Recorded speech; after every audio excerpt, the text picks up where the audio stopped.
Magandang gabi mga ka-trails. Pauwi naman tayo galing sa trabaho sa ating daily bike to work. Habang pumapadyak ako at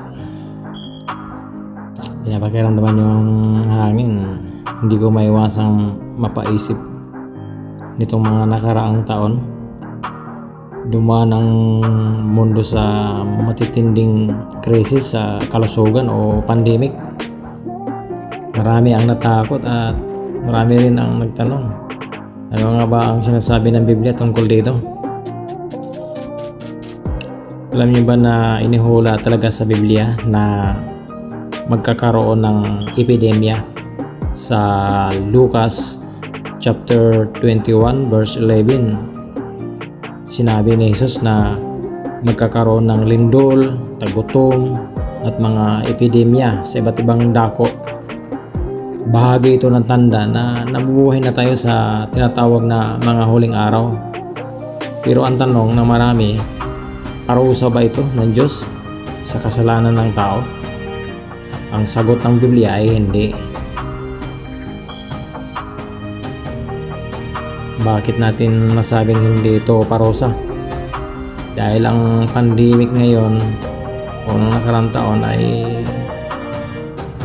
dumadamay sa mga inosenteng tao.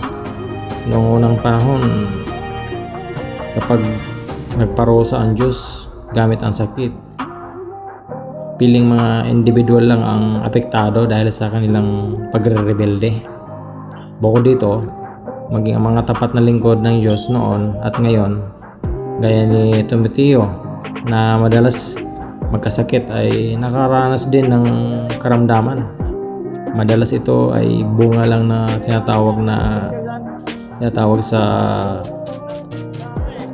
Ecclesiastes chapter 9 verse 11 na panahon at di inaasahang pangyayari.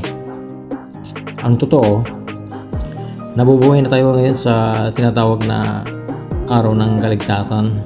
Panahon ito kung kailan ipinapakita ng Diyos ang pag-ibig niya sa pamamagitan ng pangangaral ng mabuting balita ng kaharian sa buong mundo.